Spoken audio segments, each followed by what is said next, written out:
Bonjour à vous, vous écoutez le podcast des herbiers saison 2024-2025, épisode 3, le printemps.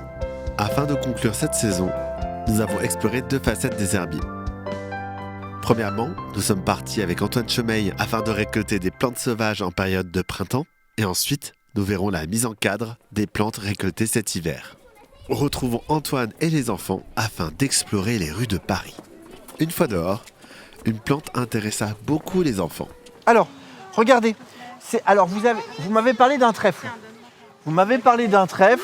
Alors, on va compléter un peu. C'est de la même famille que le trèfle. Car regardez, la feuille est composée en 3 morceaux. Ça fait comme des cœurs, hein. 1 cœur, 2 cœurs, 3 cœurs. Même famille que le trèfle.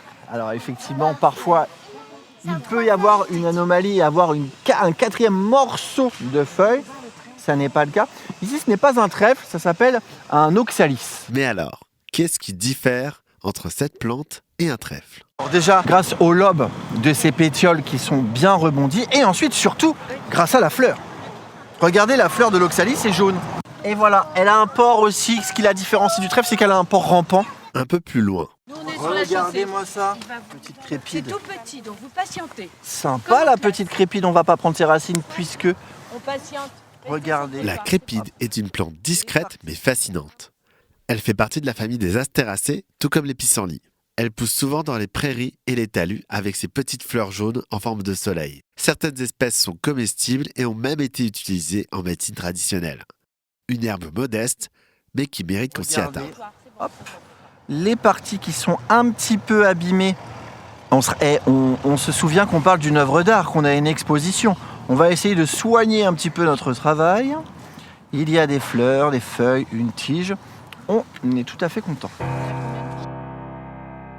Alors là, regardez, elle s'appelle la pariétaire des murailles. C'est marrant parce qu'elle est souvent contre les murs. Et regardez là, les petites fleurs, de quelle couleur ? Rose.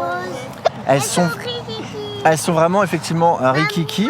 Allez, je vais en prendre une deuxième parce qu'il y en a plein la rue. Celle-là, elle n'est pas très rare. Alors je peux me permettre d'en prendre une deuxième. Soudain, un enfant attira l'attention d'Antoine sur une plante en hauteur. Antoine se lança alors dans une escalade périlleuse afin de l'atteindre. Alors du coup, Antoine commence à escalader une porte de bien 2 mètres, ouais. Il pose ses pieds sur la serrure, il y a des grilles au-dessus. Et ici, grippe pour aller couper une plante. C'est marrant, c'est une plante en effet sauvage qu'on connaît tous. Voyons voir. Il l'attrape à la bouche et hop, il redescend. Fleur à la bouche. Et effectivement, il s'agit d'une plante de la même famille. Vous avez vu, regardez, qui fait du lait quand on la tue. Et figurez-vous qu'elle fait partie de la famille des laitues. Effectivement, pas la même famille, mais regardez celle-là, c'est une laitue maraîchère, une fétuque vireuse. Et regardez, elle fait ce petit liquide pour se défendre. Elle est quand même super belle, bravo d'avoir eu l'œil.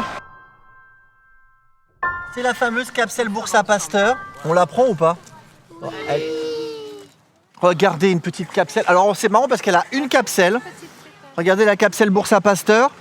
Elle fait des fleurs et une fois que la fleur a été visitée par les pollinisateurs, eh bien, elle se transforme en fruits et en graines. Et regardez là, vous avez donc la fleur qui a été visitée par les pollinisateurs.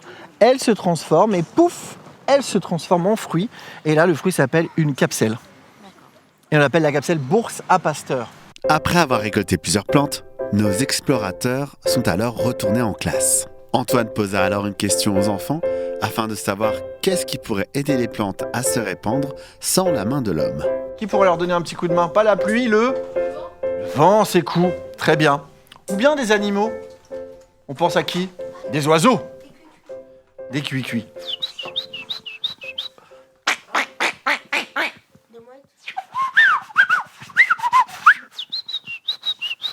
C'est quoi cet oiseau-là ? Non. Mésange charbonnière. On notera qu'il fait hyper bien la mésange quand même. Ah oui, parce qu'il n'y en a pas beaucoup, donc il faut un petit peu compenser. Alors, j'espère que ça s'est bien passé le séchage. Expliquez-moi ce que vous avez fait en mon absence. On a aussi changé les feuilles qui contenaient les plantes pour pas que après elles deviennent trop mouillées et que ça pourrisse. Très très bien. Effectivement. Donc là, si j'ouvre ma presse, ce que je m'empresse de faire, qu'est-ce que je vais voir? Des plantes plates. Des plantes plates. C'est une petite allitération, plantes plates. On adore ça. Qu'est-ce qu'on va faire avec ces plantes plates? Ensuite, les enfants vont pouvoir prendre les plantes, les disposer sur une feuille de couleur qu'ils auront choisie, fixer les plantes à l'aide de bandes collantes et y mettre un cartouche afin d'y inscrire qui a prélevé la plante, où a-t-elle été prélevée, de quelle espèce de plante s'agit-il, quand cela a-t-il été fait, et y inscrire sa biodiversité. Et bien sûr, il faut que ça soit Beau et botanique.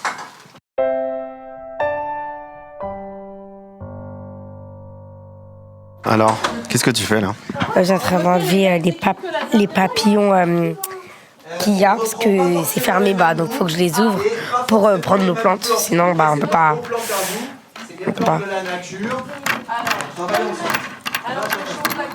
Je pense que ça va ressembler à quoi?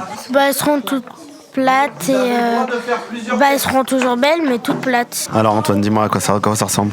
C'est un très très beau travail. Là, on voit que les plantes sont figées pour l'éternité, comme ébouriffées et fixées dans le moment présent, sans cesse renouvelées. Antoine, tu peux me redire un peu ce qu'on a comme plante devant nous? Alors là, on a de la Capselle Boursa Pasteur, on a du mouron des oiseaux, du paturin et des pissenlits. C'est marrant parce que c'est que des plantes. Ça, c'est une plante médicinale, la capselle qui stoppe les hémorragies. Et le mouron, c'est une plante que les oiseaux aiment bien. Le paturin, c'est une plante que les vaches aiment bien. Et le pissenlit, on pourrait nous-mêmes le manger en salade, puisqu'on se rappelle que le pissenlit, c'est l'emblème de la région Champagne-Ardenne. Du coup, là, il y a beaucoup de tests qui se font dans la classe à base de est-ce que tel fond de couleur marche sur ma plante? Qu'est-ce que ça donne Pour l'instant, on hésite un peu pour une plante un peu. Le jaune, il est un petit peu sur le... Oui, c'est vrai. Le jaune, en fait, il est un peu pareil que le vert, mais on ne sait pas parce qu'en même temps, le vert de la plante se démarque assez bien dans les deux couleurs, le rouge et le jaune. Question pratique. Comment reconnaître une plante? Voici les astuces des enfants. Le jeu de cartes, des livres qui parlent des plantes, un expert, Google Lens ou PlanteNet. C'est une application. Tu prends une photo et ils te disent c'est quoi la plante. Vous venez d'écouter le podcast des herbiers, saison 2024-2025. Ont participé à la mise en place de ce projet Sylvie Pulido, conseillère déléguée auprès du maire du 18e, chargée de l'agriculture urbaine et de la biodiversité. Antoine Chomeil, botaniste. Florence Carré-Calaire, chargée de mission auprès du maire du 18e. Ingénieur du son, musique et voix off, Alexandre Hounbeau. La mairie du 18e et la mairie de Paris. L'association Actis et le centre Paris Anime Binet.